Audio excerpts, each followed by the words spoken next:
Thanks everybody for coming, both in person and online. I'd like to welcome you to the Randwick Research Seminar for August. So the theme this time is precision medicine. So we've got two great speakers, David Ziegler and Professor Natalie Taylor. But before we get going, I'd just like to give an acknowledgement to country. So I'd like to acknowledge people of Aboriginal Torres Strait Islander heritage who are the traditional custodians of all the lands that we live, work and research on. I'm physically on the lands of the Gadigal and the Bidjigal people of the Eora Nation, and they are the traditional custodians of the Sydney coastline. I'd like to acknowledge anybody of Aboriginal Torres Strait Islander heritage in the meeting today, and acknowledge that we're all working to improve outcomes in all areas of their lives, and acknowledge their contribution to country and culture. Yeah, that's okay. If you're online, can I just ask you to mute, please? Yeah. And then I'd also like to acknowledge elders past, present and emerging. So two speakers today. So David Ziegler, who's a colleague who I have known for a very long time. We trained together as paediatric oncologists here at Sydney Kids. He's a professor at the University of New South Wales. He's head of the clinical trials program at the Kids Cancer Centre, staff specialist in paediatric haematology oncology, group leader of the brain tumour research program, and also the leader of the personalised medicine program here at Randwick. So David, I'll give the floor to you.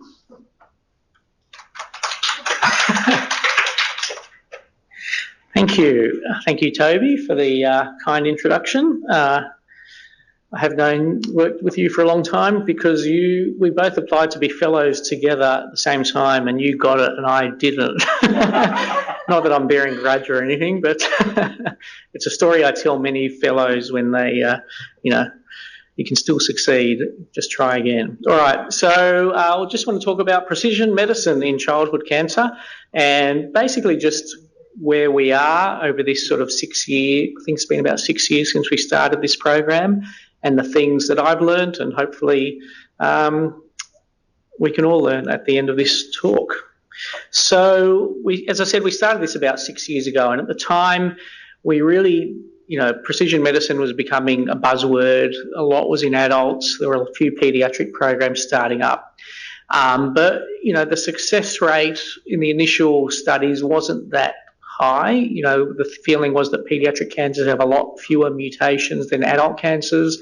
If you sort of stretched what you could call something targetable, it was about maybe 30 to 50% of the time you could find something targetable, depending on what, tests you were doing. So at the time when we set this up, it was really about, well, let's try and do the most comprehensive paediatric tumour profiling that we can do, and really that anyone's doing anywhere in the world. And so that's when we set up the Zero program. We started saying, well, we'll do a gene panel with about 500 genes. Trying to think if that's what we started with.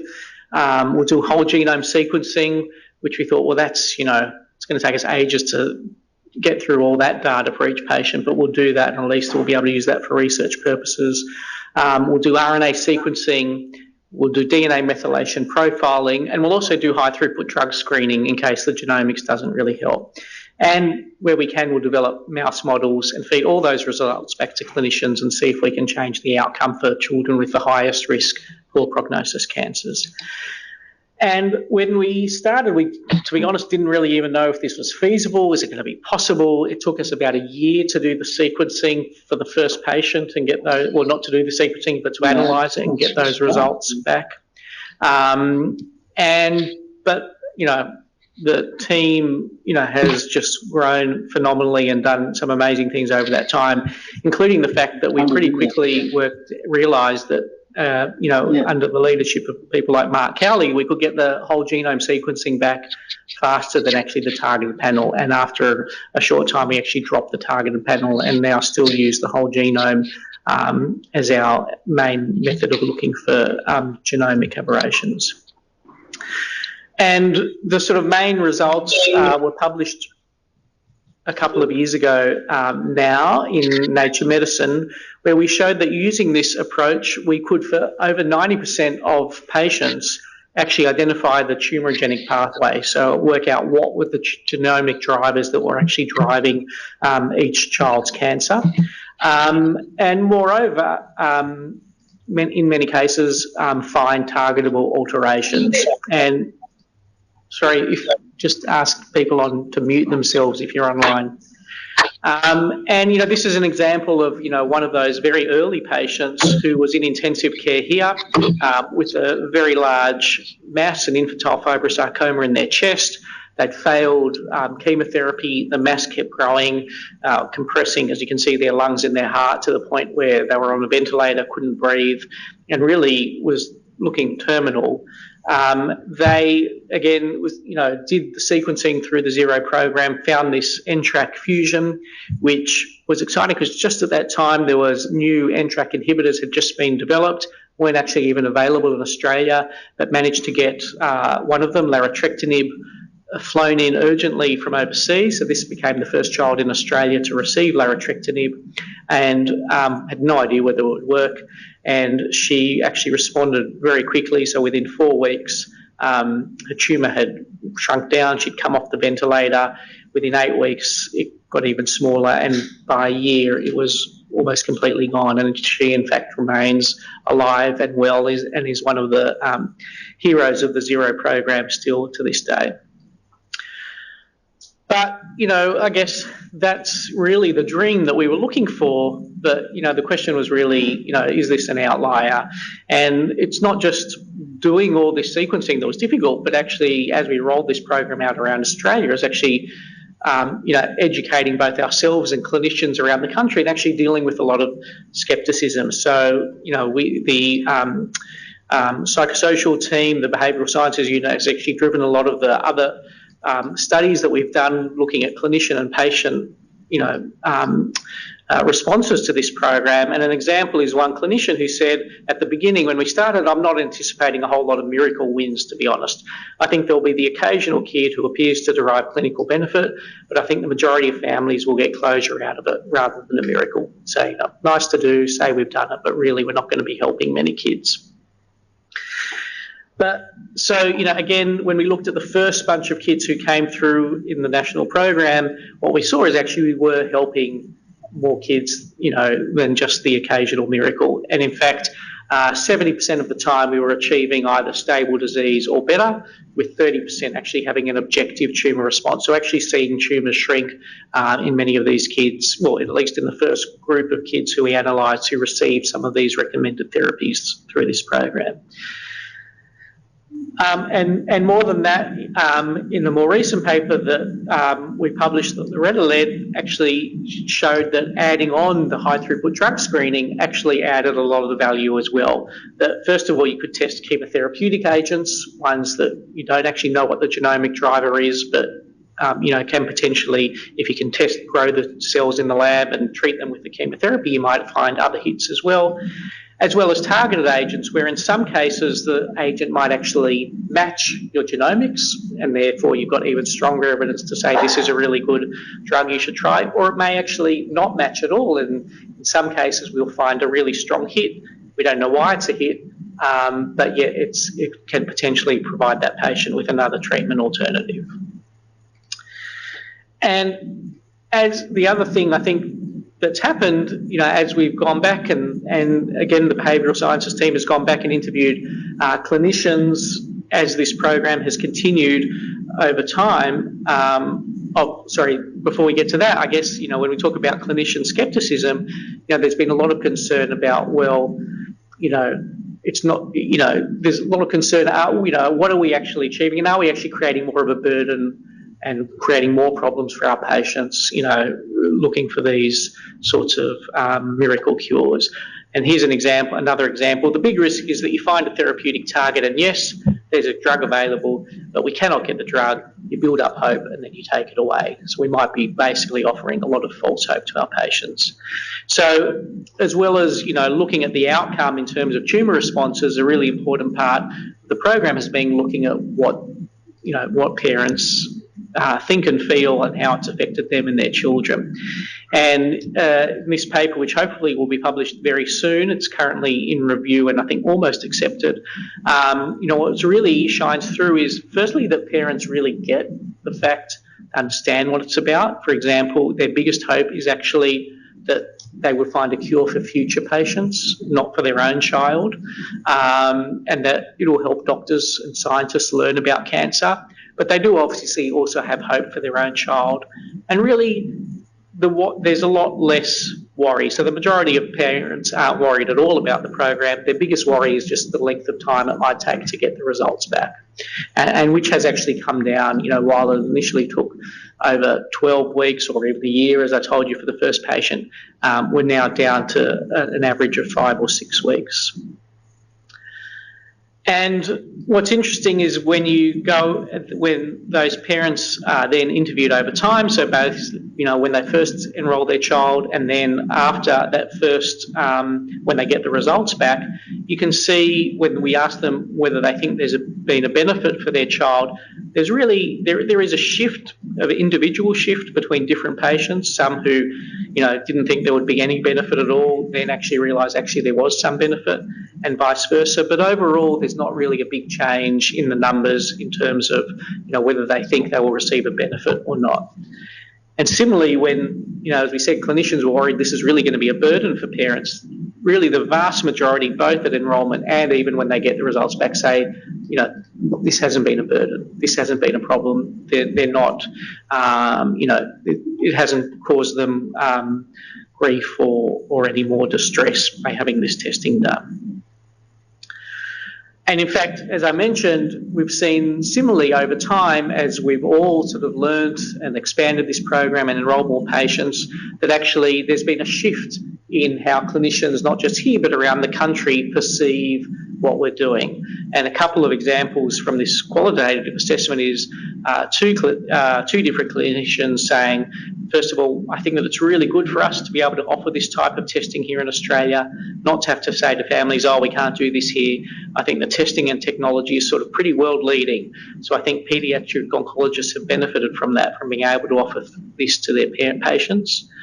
And similarly, learning how to, more in a nuanced way, educate parents and consent them appropriately. You want to give the family hope, but you need to be careful not to give them too much hope, because that's not actually really the end point of the study.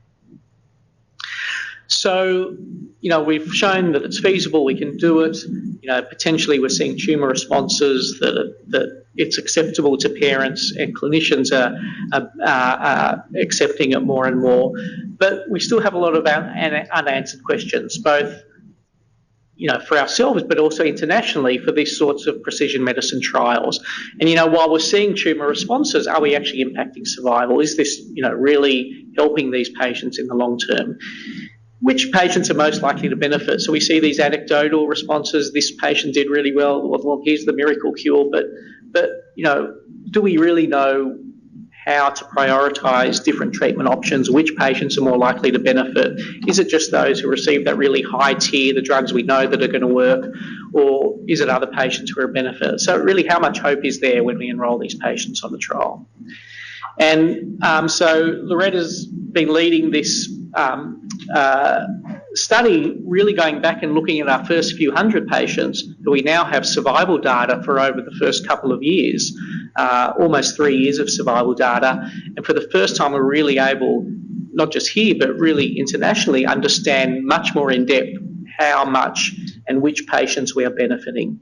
And so when we've looked at those patients who received a precision-guided therapy, so a treatment that was recommended by the MTB, the patient successfully got it, and compared those who received another therapy that wasn't recommended by the MTB, we can see there's actually a very clear and highly significant difference in progression-free survival. So about a 20% improvement in progression-free survival for those patients.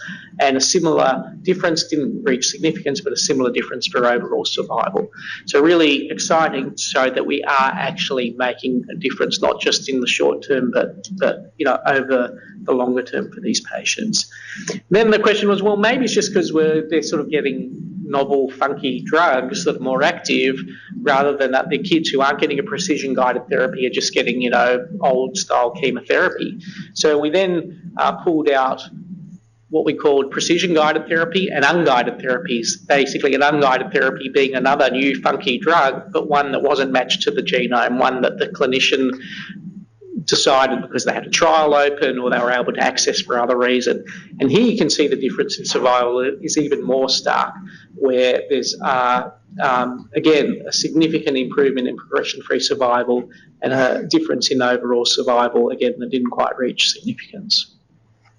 Even when you then compare them to patients who received a precision-guided therapy versus standard of care, so actually versus a therapy that has been proven in that disease to have some activity, even then we still see that, again, very similar results with that improvement in progression-free survival and overall survival. Whoops. Oh, sorry, that's this one. Sorry, I went backwards instead of forward. The graphs will look very similar. But yeah, that's the difference in progression-free versus, in precision-guided therapy versus standard of care, usually chemotherapy. So then the next question was, well, okay, you know, we often find these different drivers. We'll find fusions, we'll find mutations, sometimes it's gene expression. How, you know, do we actually see a difference in outcome based, if you look at the different drivers that we're targeting? And yes, there actually was a really highly significant and really stark difference, again, which has not been shown before, just based on the type of driver you're targeting. So a fusion is an example where clearly those patients who receive a drug targeting infusion have a really dramatic and highly significant improvement in survival. And these are lots of different drugs, so not just larotrectinib that I mentioned before, which is one that we know works really well against a fusion, but multiple different drugs targeting different infusions. Mutations or SNVs is next, and then high RNA. So many of these patients were benefiting. We were still seeing an anti-tumour response, but you can see there's a clear difference in survival based on which aberration you're targeting. And then the other stark thing that came out was the timing of treatment. So clinicians who didn't wait for progression but said, we've got a really good target, we've got a drug, let's actually treat the patient now, they're very high risk. There was a very significant difference both in progression-free and overall survival for those patients.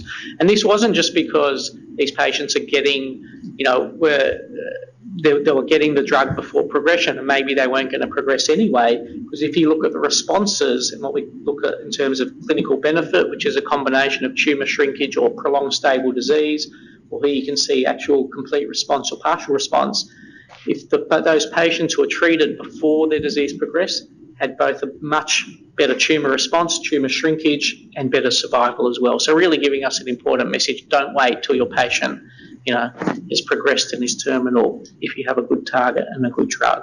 And in fact, when we look at all those prognostic features and put them together, so you've got, you know, 3, 2 or 1 different prognostic feature to suggest that this, you know, is a good drug or a good target or something that we should start treatment with earlier, the more of those you have, the better the outcome for your patient. And those patients who had all 3 prognostic features had really quite remarkable survival and outcomes.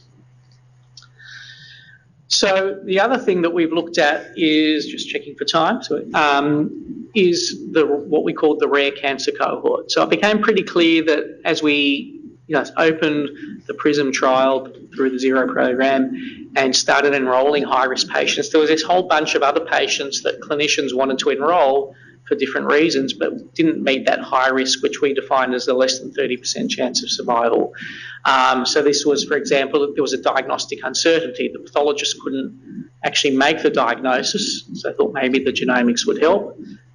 Sometimes it was what we call molecular characterization, where actually there was a particular genetic question that was had by the clinician or the pathologist, which sometimes they'd looked for using standard clinical tests, but either couldn't access that test or the test didn't work.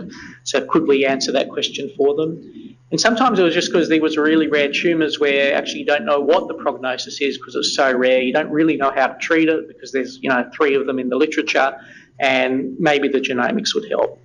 So we thought, well, we need to open a cohort for these patients. We don't really know if this is going to be helpful to do all this genomic profiling. We said, let's enrol a test cohort of 15 patients. If we see some benefit for at least 2 of them, then we'll expand it. What we actually saw in those first 15 patients was that for about 13, there was a real benefit. We're seeing some really exciting results. And so, as you can see, we expanded it, and now this is Dong An and Ashley are looking at pulling this all together and reporting on over 100 patients who fell into this cohort. And this is still a work in progress, but the initial results show that really, actually, the results were quite amazing for this group. So for this group where the pathologist couldn't make the diagnosis or wasn't certain of the diagnosis, 74% of the time the genomics actually either made or confirmed or refined or changed that diagnosis.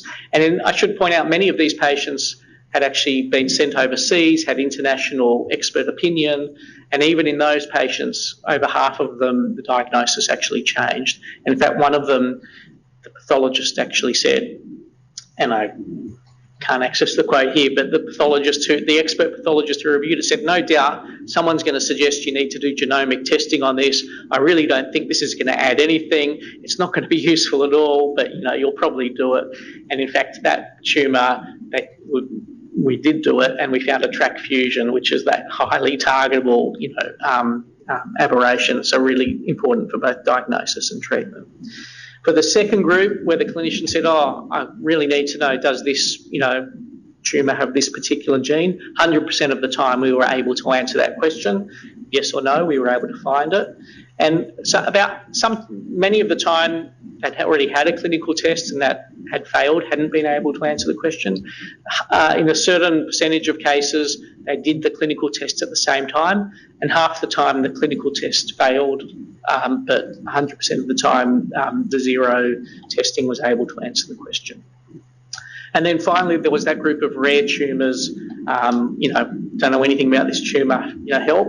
And then 78% of the time, we actually found something clinically meaningful, either affecting the prognosis, finding a really high tier recommendation, something highly targetable, or finding a germline finding that wasn't previously known.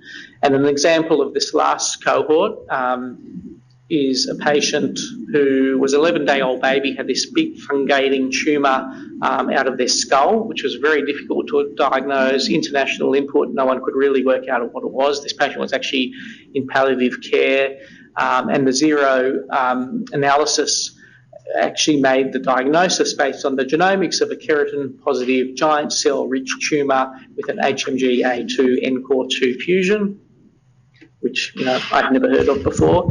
Also had a high CSF1 and CSF1R expression, which is actually what's targetable, and Loretta spent hours looking at this and basically came out on the basis of that with a potential treatment of imatinib.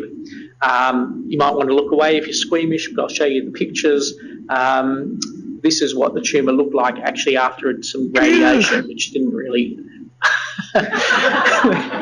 which the sound effects there, which didn't help, but after imatinib, the dramatic response and almost complete resolution after that time. All right, so and then in terms of the other big thing that's been looked at is the germline cancer predisposition, which when I started my training, we basically were taught there is, for the vast majority of patients, there is no germline cause. There's nothing inherited that causes childhood cancer. Every parent asks, do we need to test the siblings? And the standard answer is no, this isn't genetic. You don't need to worry about your siblings. It's not an inherited germline genomic disease. And so the four-leaf clover being very rare. What a lot of studies have come out with in the last few years is when they looked at bigger cohorts and doing whole genome and whole exome sequencing, about 8% of the time suddenly people are finding actually there is some underlying germline mutation. And again, when we published in Nature Medicine the results of the first few hundred zero patients, we actually found 16% had an underlying germline mutation. And some of these are known to be associated with the tumours, but others completely not really, no known association with paediatric tumours where we're finding these mutations. And so Eliza and Noemi are sort of leading this paper that we're writing, looking into this, and part of it is, why are we finding so many of these mutations? Is it just because of this increase in the technology where we've started just looking for a specific gene, doing single gene testing and then doing panel testing, then doing whole exome, and now we're doing whole genome sequencing. So is it just the technology that's allowing us to find more of these genes? Or is it,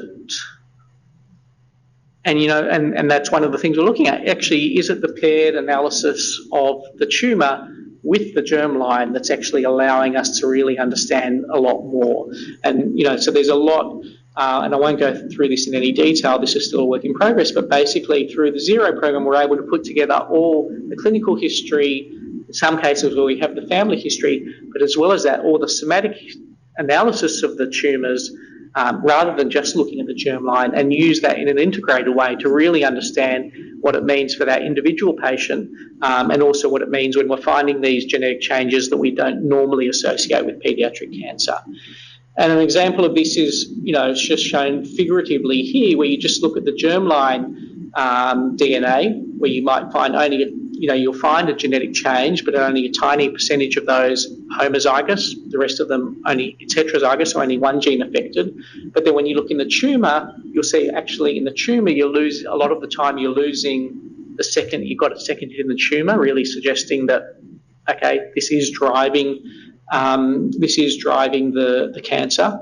Although, again, if you just look at the DNA, a lot of the time you still don't find the second hit. You then add in, for example, the RNA analysis, and suddenly you're getting a whole lot more information where even so, for example, here, you'll have tumours where even in the germline, you're still finding, in the tumour, you're still only finding one gene affected, but suddenly you look at the RNA and you'll see actually both genes are affected or the gene is not being expressed at all. So combining all this analysis means we've got a much deeper and richer understanding. This is just one example of that, where clinically this patient with AML had features of Fanconi anemia, and testing on their tumour and their leukemia had features of that. They clinically were able to find a gene that was affected, but it was called a variant of uncertain significance. So it wasn't clear, is this genetic change actually pathogenic? Again, using the Zero analysis and the RNA-seq, you could see actually this gene's not being expressed at all. It clearly is driving the tumour. And then, so this actually had an impact then on the clinical test that had been done to say, no, this isn't a VUS, this isn't a variant of uncertain significance, this is actually pathogenic. This is really important for this patient. And so that's the next question that Eliza in particular has been looking at, saying, okay, we're doing all this testing. Is this actually having an impact on patients and their families, or is this just something incidental that's of research significance? So she's gone back to look at what's the clinical impact when we find these germline changes in an individual patient. So the majority of the time, these were not known prior to enrolling on PRISM. The majority of patients are actually getting follow-up with genetic services as a result of that. Again, when they do get referred, the majority of them are being recommended to say you should actually need to have your whole family tested. This is an important gene in terms of an important finding in terms of the implications for your family. The families are taking that up 100% of the time when it's recommended. And so when you look overall then, basically I know overall half of the patients where we're finding something in the germline, they're ending up having their whole family tested because of the importance to that family, with implications then in terms of finding the genetic change in the mother or the father, or understanding actually this was the de novo change in the child. All right, so finally, what's next is, we've been talking about the high risk and the rare cohort, so which is really only about 15% of all children with cancer. Can we apply this to all children with cancer? And really that's the purpose of 02, which is the next trial that has been opened. When did we open it? This year. And the aim there is to make the 0 program available to every child with cancer in Australia by the end of the year, which we're working towards. Very different when you're looking at every child with cancer, most of whom does really well, most of whom don't need, the magic bullet, most of whom have good standard of care therapies. So this is really not about finding, the larotrectinib, the new agent. This is about, can we change the way we diagnose tumours? Instead of looking down the microscope and what the pathology and the blue and pink things look like, which we've been doing for 100 years, can we actually use the genomics to improve our diagnosis and prognosis and stratification and treatment of these tumours? The big challenge is scaling up, right? So each child on PRISM, it's this huge effort. It's hours of the genomics team, of the curation team, of the clinical team, of the tumour board discussing each case in detail. That's for 150 patients a year. Now we're talking about 1,000 patients a year. How can we do that in real time? And again, mentioning the two marks here, but the whole teams behind them have done this phenomenal job of really semi-automating the whole process, where for each different group of tumours, we come up with a virtual panel. So these are the 150 genes that we're really interested in. Let's have the semi-automated process where that can be rapidly analysed and reported on and fed back to clinicians our aim is within 4 weeks, which we are now actually already achieving. And this is the sort of semi-automated report, or we call the rapid molecular report, which is, as a result of that, going back to clinicians. And finally, there's still the other issue which we're trying to address is drug access. I won't read these quotes, but this is one of the issues that comes out. Yes, we can make these findings. How can we access the drugs? So 2 things that we're doing is, one is the Drug Access Navigator. There he is, our new one, to help clinicians actually work through with drug companies to find the drugs. There's the ProCure database website that's been developed where the aim is, this is in beta testing now, will be rolled out soon. You just type in your tumour, the drug that you're looking for, and it tells you how to get it. And finally, the optimised trial, which hopefully will open later this year, where it's actually about giving these kids drugs on the trial, and not just giving them drugs that we already can access, but giving them new drugs, new combinations to make the treatments better and more effective. So over time, so I won't read through my summary other than to say, this is a huge team that I'm representing who's done phenomenal work, and a huge number of funders as well who we need to thank. And that's it. Thank you. Thanks, David. I might actually hold questions till after Natalie's had a chance to speak as well. So continue on the theme of personalised medicine, I'd like to introduce Associate Professor Natalie Taylor. She's a Director of Research and Implementation Scientist for the School of Population Health, Faculty of Medicine and Health for the University of New South Wales. So she's actually presenting today on P-omics flow and integrating precision oncology into clinical programs. So Natalie, pleasure to have you.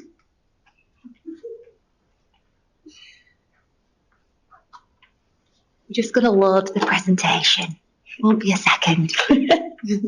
No pressure, Sam. Thanks.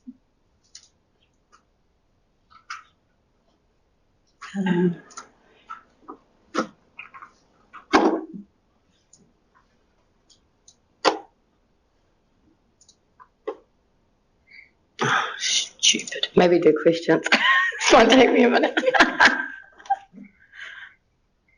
So whilst we're setting up, any questions from the audience for David?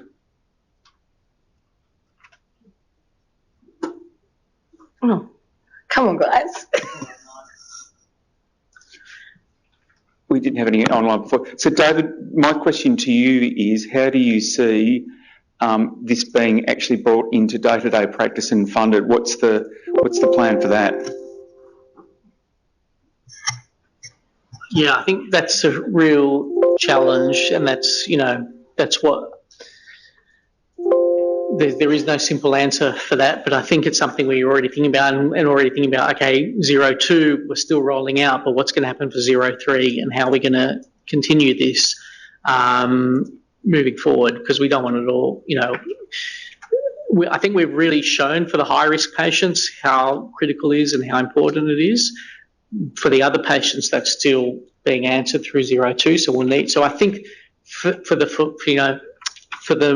current period, it's still a research question, and I think it still needs to be through research trials that will be ongoing to really define it before it can become MBS reimbursable. But ultimately, I think that's what we need to look at, that actually the government says this is a standard test. Just like we send tumours for cytogenetics today, we all regard it as standard. Cytogenetics is just a really low-resolution genomics test where you're looking at the whole chromosome.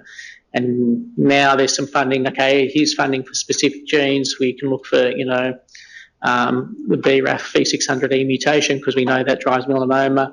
So this is the next step, rather than looking for each individual gene or the low-resolution genome, actually doing the whole genome as part of, the standard of care. And I think, that's what we're trying to show. Other questions? Don't be shy. First one. Hi, Fab Talk. From a non-oncologist perspective, can you break down what the rationale is for the 0-2, like including everyone in precision testing? What I'm hearing from you is that what I'm hearing from you is that there's a greater degree of precision in terms of how you're able to diagnose and then inform the treatment pathway for different diagnoses. But I guess for a non-oncologist, like what does that look like? So say you have a more run-of-the-mill, say leukemia or a solid tumour or something like that, what do you say would change incrementally from that information? Right, so that's the question that we're asking. Will we actually change? But the hypothesis is that yes, using the genomics, you'll be able to understand, okay, run-of-the-mill leukemia, most do well, 90% cure rate for the standard risk patients, but still 10% are not cured.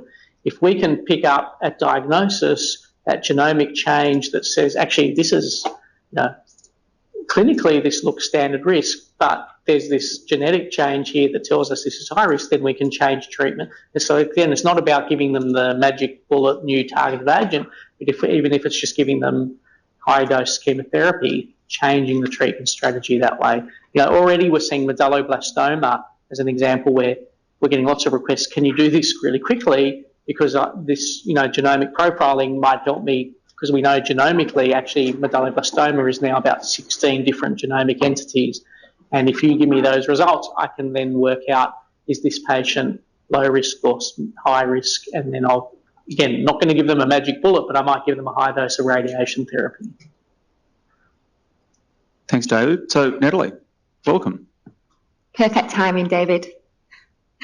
Thanks for your patience, everybody. I'm going to talk to you today about leading the implementation of precision oncology at the Prince of Wales Hospital. I'd like to acknowledge the traditional owners of the land, the Bejigal people, and to pay my respect to elders past, present and emerging. This is our team, so lots of people on here from UNSW, Omico, Prince of Wales and CESLED, our consumer partner, health economics, patient-reported outcomes experts, data management and learning health system experts as well. So I wanted to start with a bit of a story so far. So I wanted you to take yourselves back in time to the time when it was before the genome was discovered, before 3D printing was ever even a thought. And in the health system, that meant that when a new piece of evidence was introduced into practice, it was relatively controlled, a lot more controlled than it is today.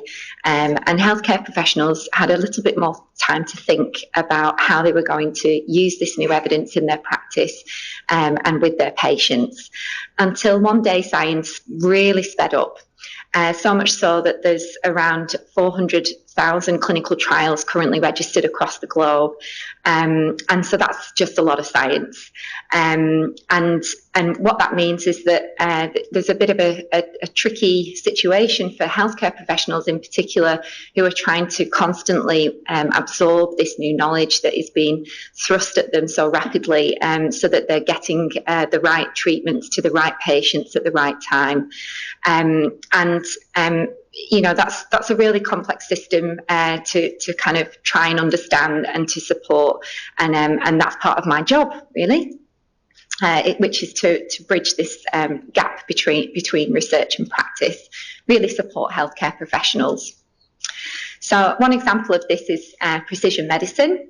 And I guess currently, without it, cancer patients, for example, somebody has a colon cancer, they receive a particular type of therapy, and that may have an effect, no effect, or an adverse effect in the simplest of terms.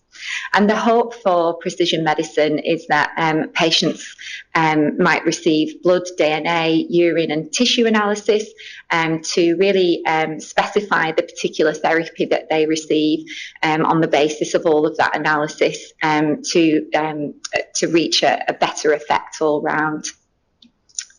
But we know that with precision medicine, especially within the adult cancer space, that the road is long and winding. And part of the reason for that, or reasons I'll go into today, there are a lot of challenges in working with precision medicine. But one of the things is that there's so much potential. But at the moment, there's only about 3 to 5% of cancer patients actually benefiting from precision medicine approaches. But there's so much that we can do if we provide the right circumstances for precision medicine to reach its potential and to reach its potential quicker. So I want to take you through the oncology patient journey as it kind of typically stands. So we've got disease progression or survivorship. Early disease symptoms appear. We've got diagnosis and prognosis. We might have treatment and monitoring, which may come along with side effects, incomplete responses or resistance and development, and then onto disease progression or survivorship. And more and more, it's becoming apparent and, quite rightly necessary to make sure that the patient is considered in the centre of all of those different points of care. If we add the precision medicine component to the oncology patient journey, then with diagnosis and prognosis comes a tumour, germline DNA or RNA sequencing. And one of the organisations that does this is Omico. And what they do as part of this analysis is provide a personalised report with information about targeted medicines, clinical trials or immunotherapy that might be available through some precision medicine trials. If those precision medicine trials are available and appropriate for a particular patient, they may receive those different approaches. And this actually contributes to accelerated drug development, where really patients are paying it forward for the next person based on the learnings from that precision medicine experiment. But the progression-free for survival and overall survival, which is the thing that we're all striving for, is still only currently at around 3 to 5%. If the patient doesn't have a recommendation for a trial or a medicine that is currently kind of available for their particular circumstances, then they're often sent home with the recommendations and kind of a bit of a watch and wait sort of scenario, where they might be asked to, continuously check in with their oncologist to see whether or not any of these particular trials have become available. And the oncologist or the patient's GP and other healthcare professionals that might be involved in this particular patient's care, they're often spread around and they're not all connected with the precision medicine specialists that are conducting the diagnostics or the treatments in the particular clinical trials. So this can make it quite a fragmented care process for the patient. Existing barriers that exist that are around for the clinicians are things like being wedged between research and clinical settings. There's complexity of decision making for precision medicine novices. There's a real difficulty in having kind of a shared approach to decision making and a real lack of supporting infrastructure. And the impact on patients is that there are unclear pathways, poor care coordination, inability to access targeted medicines or clinical trials, and sometimes expectations and uncertainty are mismanaged, and that's not the fault of the healthcare professionals, it's the fault of the way the system is currently set up to deal with this. And that's even more exacerbated when you think about how spread out patients are and how easy or difficult it might be for them to access the specialist organisations that might be able to offer the best support. So we need a bit of a change in the way that we think about kind of using and progressing precision medicine and how it can integrate with the health system more effectively. So we need a scalable, research-led clinical model of care, which is crucial to realising the benefits. And just to further emphasise the gap, this is Catherine Leaney, she's our consumer, and she quoted, "From a patient's perspective, we want information about our disease and treatment to be provided by one reliable source. After all, the treatment is about us and we have a right to be involved in any discussion about it. The reality is very different. We ask the specialist a question, only to be told you'll have to ask the pathologist. The pathologist says, I can't answer that, you'll have to ask the radiologist, and the radiologist says to ask your GP, and it goes on. It's very frustrating. If there was one place where we could get all the necessary information about our treatment, that would be ideal." So to summarise the challenges, we've got this science to practice gap with the rapidly changing landscape of knowledge. The evidence is, there's so much which is trying to kind of push clinical decision making, but integrating genomic data into practice doesn't fit traditional models of care. Health system capacity isn't set up to kind of deal with this, in particular around data storage. Applying genomic findings in oncology requires specialised expertise, and the volume of oncology patients is increasing, and there's a lot of personalised needs to be met. So the theme of need is that we need to integrate applied biomarker research into oncology practice. So our solution is the PeoMx Flow Clinic. And in terms of the clinic itself, what we're aiming to do is feed in patients with hard-to-treat cancers through a range of different areas into one particular place. So here we've carefully designed the overarching flow of the clinic with a number of stakeholders inside and outside of the hospital. So, for example, here we can see that a Prince of Wales patient who has a rare cancer, a patient from RISK or SMOC, the MOST trials or the VCCC, MTB or other external patients will all have an opportunity to be fed in through referrals into the clinic.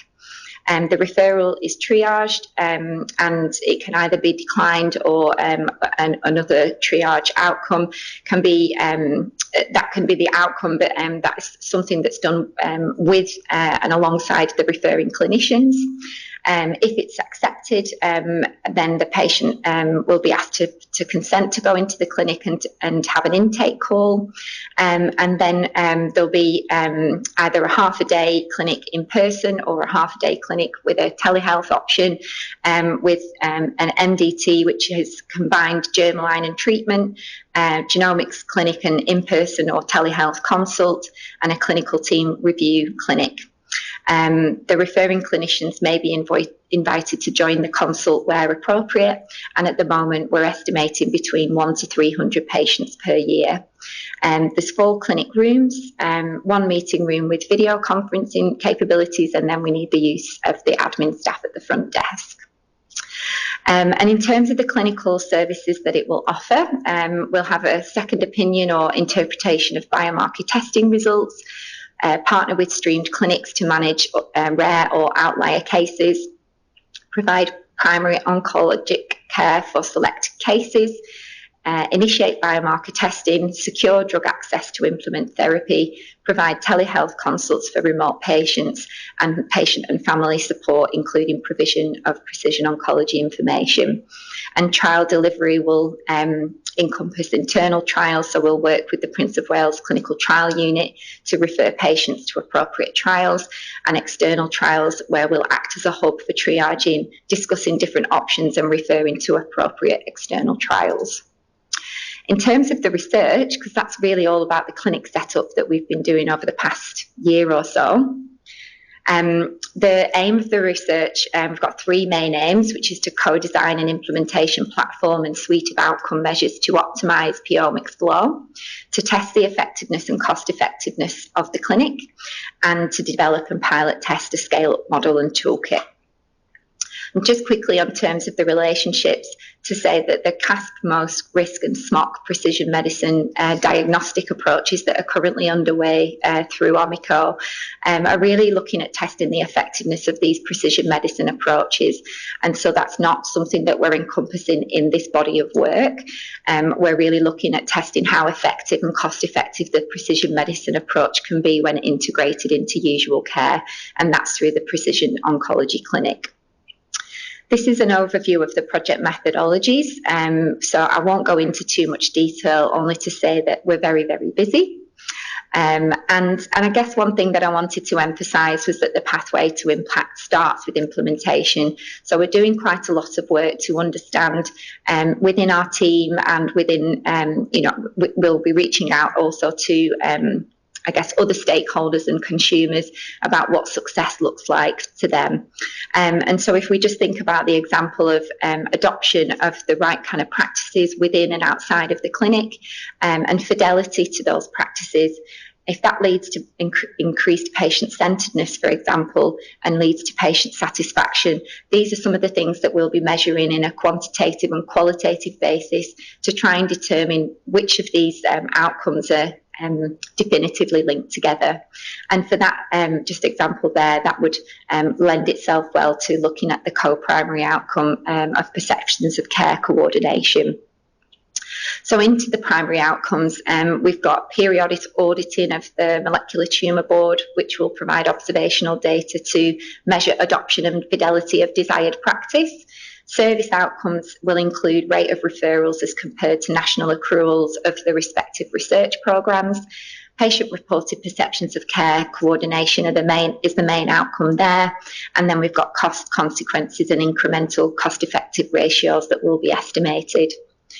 This is just a deeper dive into the clinic and where we're kind of starting to work out where some of the research components in terms of data collection through medical records or patients themselves or clinicians, including MDT observations, will occur. And progress to date, we have ethics and governance approval. The clinic commenced in June 2023, but very, very soft launch. I think we've had maybe 2 or 3 patients so far. The protocol, survey measures, interview guides have all been approved, and we're currently working just to strip those back with consumer input. We've done a lot of process mapping of the proposed clinical pathway, and we've had one clinical interview with one of the clinicians who's actually on the team. So what's bubbling? So we're working towards some data linkage work in terms of linking the Pioma Explore survey database with the Omico survey database and medical records, and hoping that we can do this in a Prince of Wales hosted central registry.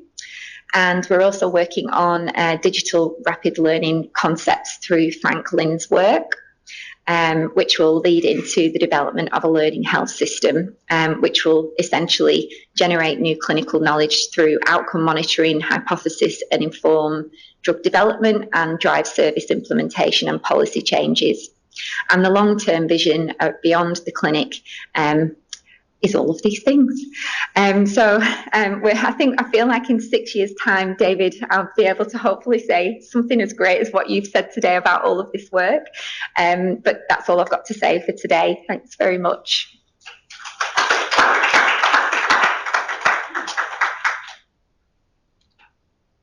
Do you have any questions for Natalie? We've got one online that came through in between the two, but I think you'll both be able to answer it.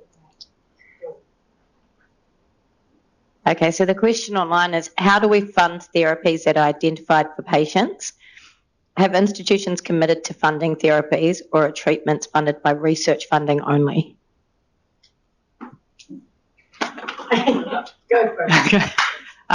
So I didn't present that data, but we've looked, how patients getting access to treatments. Is this on? Yeah. And the good thing is that it's only a tiny percentage, so it was like 2% where the parents actually had to pay for it themselves. So it's a whole mix of things. Sometimes it's on clinical trials, sometimes it's through the PBS. A lot of the time it's compassionate access, and the sense is that improving access, through Compassion, and again, the Drug Access Navigator is helping with that process. And then a lot of the time it was the institution that will pay for it. So only very, very rarely has the parent had to pay for it themselves. I guess the only thing that I would say is that we are working on looking at the cost effectiveness of all of these, I guess, different approaches, with a view to trying to eventually go to the MBS with a case, but we'll obviously work towards that. So, other questions from the floor or from online?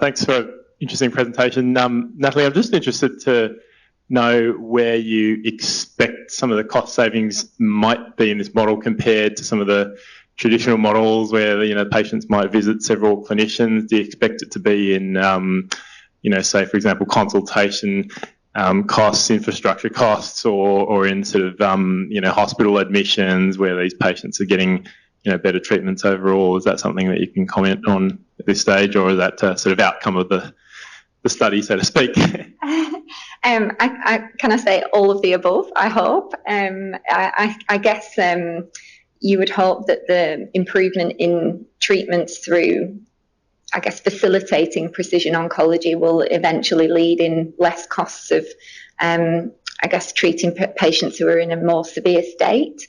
And I suppose hopefully having a more centralised clinic is removing the need for so many external appointments spread around amongst oncologists who at the moment don't necessarily know the answers. I guess the long-term vision is that we would be able to provide more education and training through the clinic to the oncologists who aren't specialists in this area, so that they're able to continue to drive this forward more for themselves.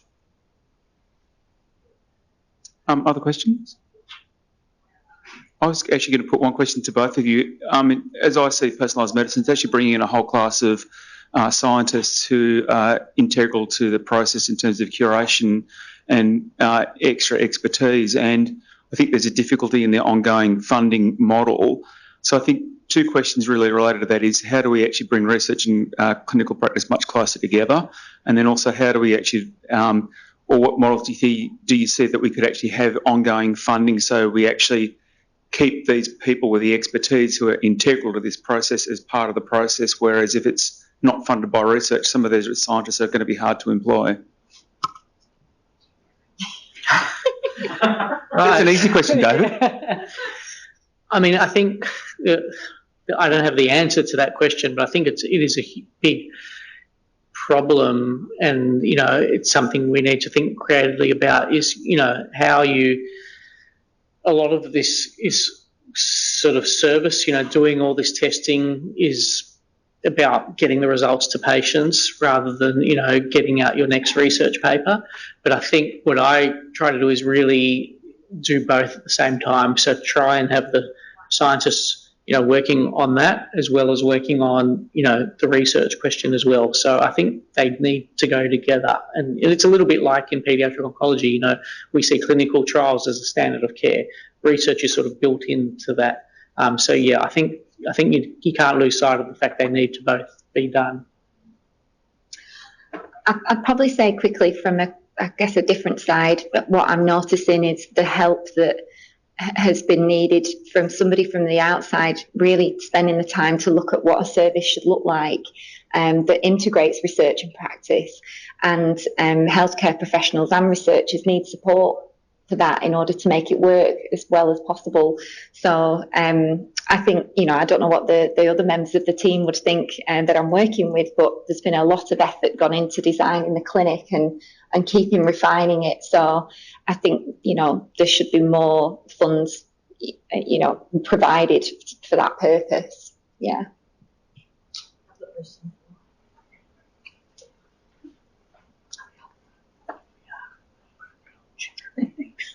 So one is in follow-up to the first one about the cost. Have there been cases where the identified therapy hasn't been approved or been able to use due to funding limitations?